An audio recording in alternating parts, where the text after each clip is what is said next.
because you hear a lot of people saying, AI is going to take my job. I know you all have probably heard about that from so many people. So how do you keep company culture strong while also saying, it's okay, this is going to help you, and here's how? Yeah, I think for them, I mean, there are certain job categories that will probably not be necessary in 5 years. And, you know, I think I'll just use my own daughter's experience. I told her she needed to get a degree in something that was going to pay for her to live in New York, right? When my parents said the exact same thing, and I went to journalism, and I did not listen. That's what she was, a journalism major, yes. she would love, but she was so mad at me because, Mom, I love creative writing and all that. But, you know, so she went into MIS. Well, you know, certain MIS jobs are just not going to be necessary. And she was like kind of beating me up the other day. So I should have gone into more of that journalism. But I think, I do think there are some jobs, but for the most part, that what our story is, you know, and it's easy to have a mission of no one better connects the world. That's Delta's mission, no one better connects the world. And to connect the world, you have to be in it. You know, so we're not remote. You know, we are face-to-face. We believe in the power of face-to-face interactions. And so it's kind of core to our culture is face-to-face and human. And therefore, I mean, that's what people are a little nervous about it, and some jobs probably will change and go away. But I think for the masses, I mean, 8%, it's just going to shift, and we're going to upskill using Gen AI. Joanne, thank you so much for being here. I very much appreciate it. So as someone who just took a Delta flight here this morning, I can tell you that I have seen firsthand how Delta is using AI from a customer-facing side. And I know that you're also transitioning to using it, or have already transitioned to using it from an employee and internal side. Can you talk to me about, you know, the best and worst use cases you've seen at Delta for using it? Well, first of all, thank you very much. And it's really great to be in a small group. And we were talking about how this is a small community and so many of us are connected. And so it's really fun to be in a group of HR professionals. And so, I mean, the kind of the sky is endless of possible use cases. And I think the biggest challenge we have are finding the ones that we can implement.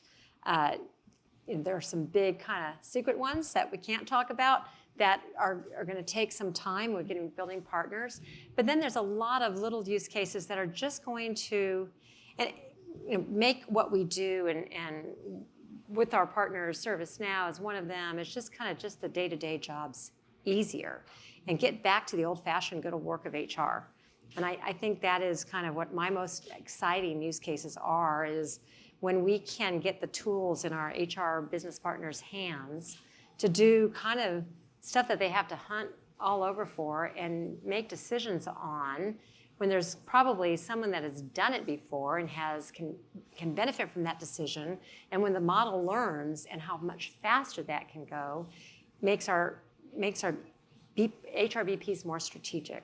So that is one of the exciting use cases now, is just how do you get all that information that lies in the systems. Yeah. I mean, we're on a customer-facing side. I mean, we've been using AI for a long time.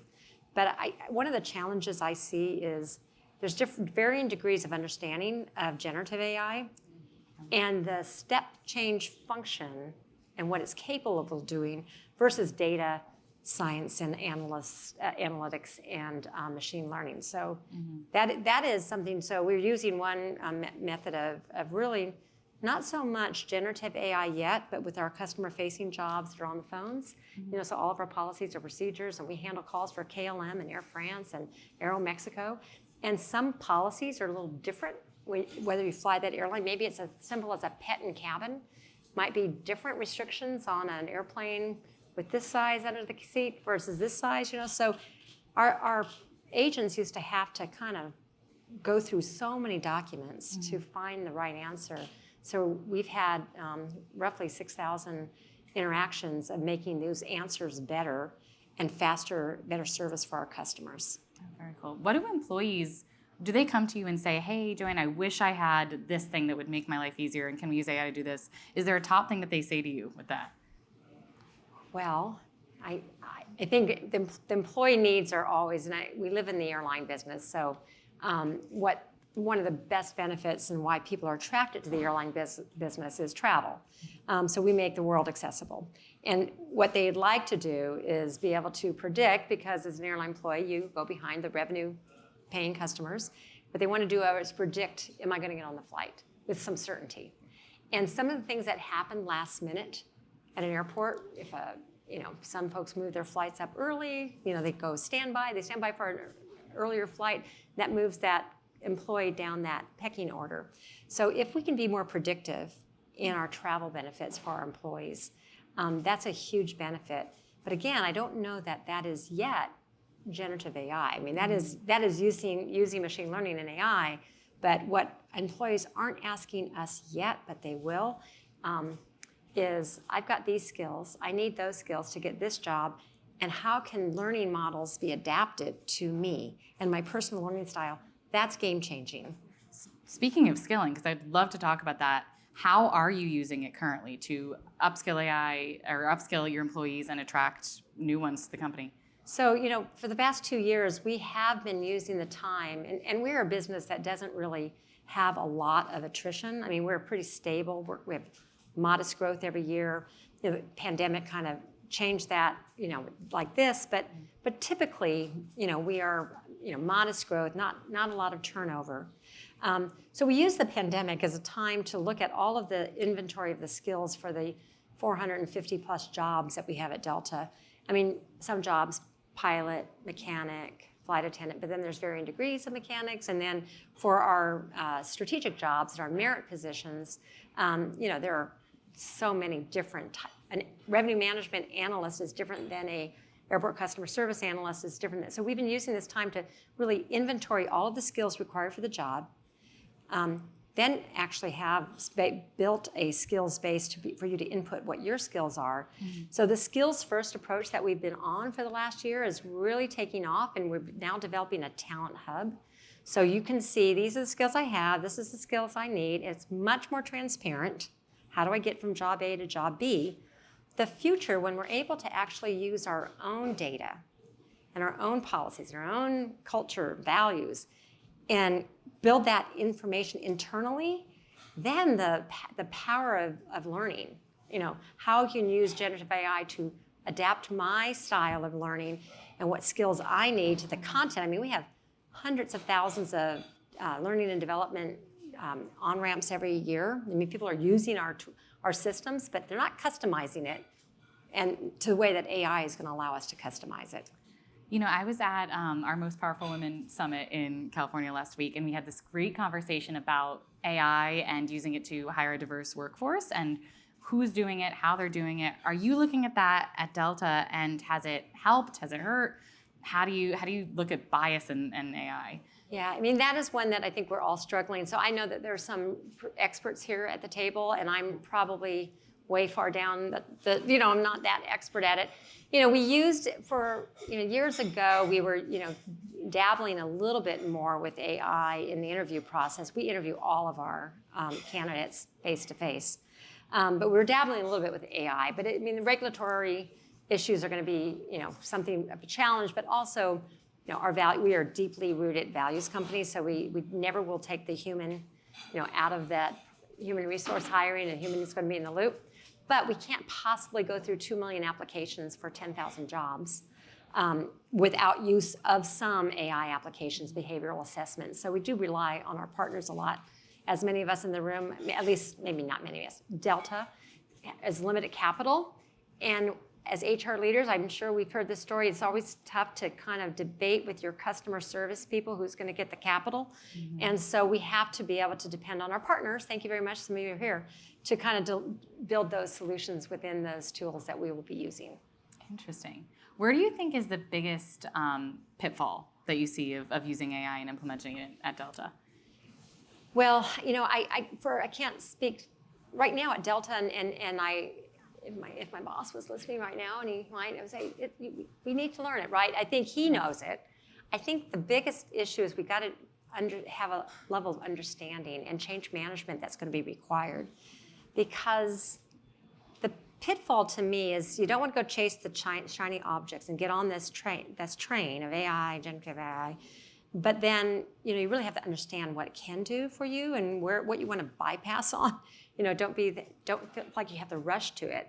And then, but I think the understanding is, how do you make people's lives better? How do you make our employee experience better? How do you make the customer experience better? We're not looking at it as a productivity initiative. People say, oh, this means AI means you're cutting heads. No, we're looking at ways to work differently and make the experience better. I think that's what I was exactly going to ask about next is the fear, because you hear a lot of people saying, AI is going to take my job. I know you all have probably heard about that from so many people. So how do you keep company culture strong while also saying, it's okay, this is going to help you, and here's how? Yeah, I think for them, there are certain job categories that will probably not be necessary in 5 years. I think I'll just use my own daughter's experience. I told her she needed to get a degree in something that was going to pay for her to live in New York, right? My parents said the exact same thing, and I went to journalism, and I did not listen. That's what she was a journalism major, yes. she would love, but she was so mad at me because, Mom, I love creative writing and all that, but, so she went into MIS. Well, certain MIS jobs are just not going to be necessary, and she was like kind of beating me up the other day. So I should have gone into more of that journalism. But I think, I do think there are some jobs, but for the most part, that what our story is, and it's easy to have a mission of no one better connects the world. That's Delta's mission, no one better connects the world. And to connect the world, you have to be in it. So we're not remote. We are face-to-face. We believe in the power of face-to-face interactions. And so it's kind of core to our culture is face-to-face and human. And therefore, that's what people are a little nervous about it, and some jobs probably will change and go away. But I think for the masses, 96, 8%, it's just going to shift, and we're going to upskill using Gen AI. Yeah. What advice would you give to the people here in this room? I think specifically around people looking to build or buy with AI models. I'm sure a lot of people here are thinking about that. How are you looking at it? So I think for right now as HR, we are buying license agreements, but the real power of being able to use it with your own, again, the large language learning, will have to come when you're building it. And so maybe not right now, but we're thinking of a future for building, but we're not going to get that overnight.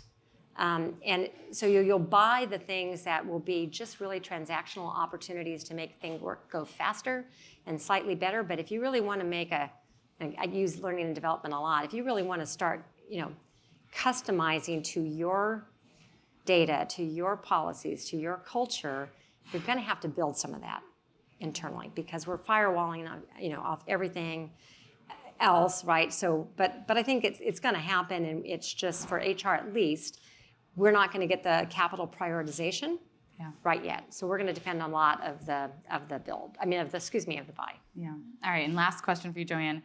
What keeps you up at night relating to AI and HR? What do you think about before you go to bed?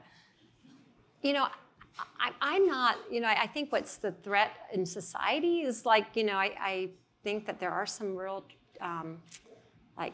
pitfalls there that we've got to be as, I'm reading about countries that are doing education for students to understand what's real and what's not.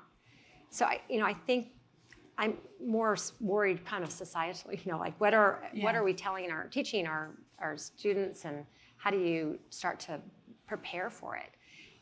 And I would say I'm excited about the opportunity. I think that embracing it, it's very Darwinism, right? You got to adapt, die, right? So this is going to happen. This is going to be more disruptive than the internet.